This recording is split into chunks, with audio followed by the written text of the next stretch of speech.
Speed news के पेश करदा हैं Prince majestic wedding mall, SYJ complex, चार मीनार।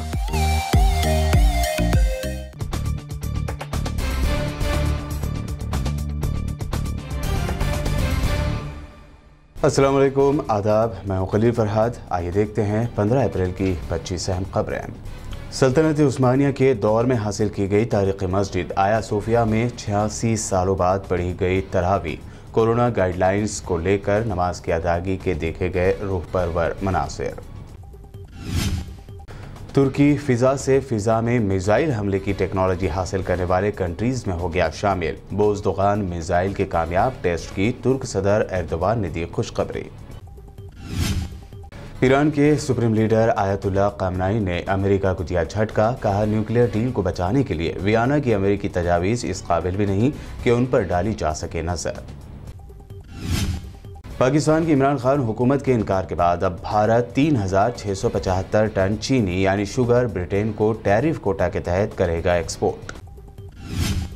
रशिया ने किया बड़ा ऐलान, कोरोना के खिलाफ उसकी तैयार की गई स्पुतनिक वैक्सीन की टेक्नोलॉजी भारत को फ्री ट्रांसफर करने को हुआ तैयार, माली मदद भी देगा रूस।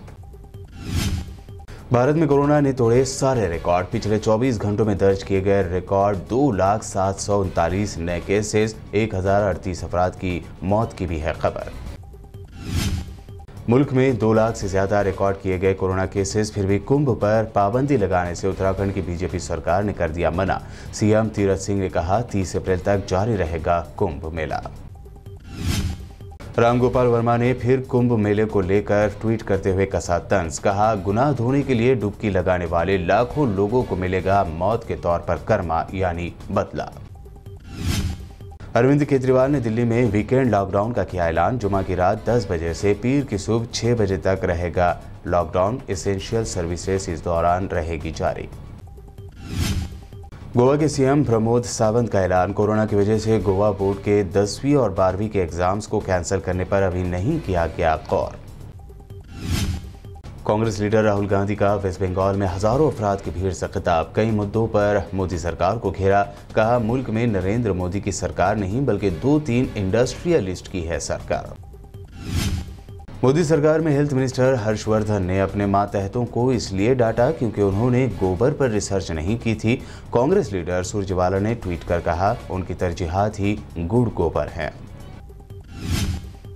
मध्य प्रदेश की बीजेपी सरकार के मिनिस्टर प्रेम सिंह पटेल का कोरोना से हो रही अमवातों पर अजीब ज्ञान। कहा, जिनकी उम्र हो जाती है उन्हें मरना ही पड़ता है।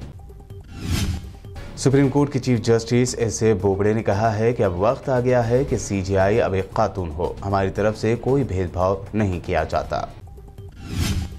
कर्नाटक में बीजेपी सरकार की बड़ी परेशानी। येडियुरप्पा के खिलाफ एक और बीजेपी एमएलए हासन गौड़ा पाटिल यातनाल ने उठाई आवाज। कहा, मुझे बनाओ सीएम, योगी की तरह चलाऊंगा सरकार। दिल्ली में बदमाशों के हौसले बुलंद। दिल्ली पुलिस के कांस्टेबल को बुरी तरह पीटने का वीडियो हुआ वायरल। 1 अप्रैल को हुआ था वाकया। दिल्ली पुलिस ले रही है सख्त एक्शन। बेटी के रेप का बदला लेते हुए एक बाप ने मुलजिम के परिवार के 6 लोगों का कर दिया कत्ल। आंध्र प्रदेश के विशाखापट्टनम में पेश आया दिल दहला देने वाला वाकया। तेलंगाना में फिर बढ़ेगी सियासी गर्मी। ग्रेटर वरंगल के साथ साथ खम्मम म्यूनिसिपल कॉरपोरेशन और सिद्दीपेट, अचमपेट, जड़चरला, कोत्तूर, नकरेकल के 30 अप्रैल को होंगे इलेक्शन। 3 मई को आएगा रिजल्ट। हेल्थ बुलेटिन में तेलंगाना में पिछले 24 घंटों में 3,307 केसेस जबकि 8 अफराद की कोरोना से मौत की खबर दी गई। 35,000 से ज्यादा अफराद को दी गई कोरोना वैक्सीन। तेलंगाना के director of public health doctor Srinivas Rao ने दिया सनसनीखेज बयान। कहा, तेलंगाना में हवा के जरिए फैल रहा है कोरोना। अब लोगों को घरों में भी मास्क लगाकर रहना पड़ेगा। जल्द ही नहीं उठाए गए कदम तो महाराष्ट्र जैसी हो जाएगी सूरत हाल। तेलंगाना के एक और देहात में सेल्फ लॉकडाउन। करीमनगर जिले के पेद्दाकोरमापल्ली में शादी की तकरीब में शिरकत करने वाले कई अफराद पाए गए कोरोना पॉजिटिव, जिसके बाद लगाया गया self lockdown. Chief secretary Somesh Kumar ने सीनियर ओहदेदारों के साथ ली हाई लेवल मीटिंग। सरकारी अस्पतालों, प्राइवेट मेडिकल कॉलेजेस में कोविड के मरीजों के लिए बिस्तरों की तादाद में इजाफा करने की दी हिदायत। तेलंगाना में अपनी नई पार्टी शुरू करने का ऐलान कर चुकी वाईएस शर्मिला ने रियासती हुकूमत पर नौजवानों को नज़रअंदाज करने का लगाया इल्ज़ाम। नौजवान को रोजगार फराहम करने का मुतालबा करते हुए की एक दिन की भूख हड़ताल। हैदराबाद के आखिरी निज़ाम मीर उस्मान अली खान बहादुर की अवामी तालीमी व समाजी खिदमात को खराज पेश करने के लिए उर्दू अकेडमी की जानिब से शाये किताब शौकत उस्मानिया का माइनॉरिटी मिनिस्टर कोपुला ईश्वर के हाथों रस्म इजरा। तेलंगाना के डीजीपी महेंदर रेड्डी ने पुलिस मुलाजमीन को दिया अपनी सलाहियतों में इजाफे करने का मशवरा ताकि साइबर क्राइम केसेस से मौसर तौर पर निपटा जा सके।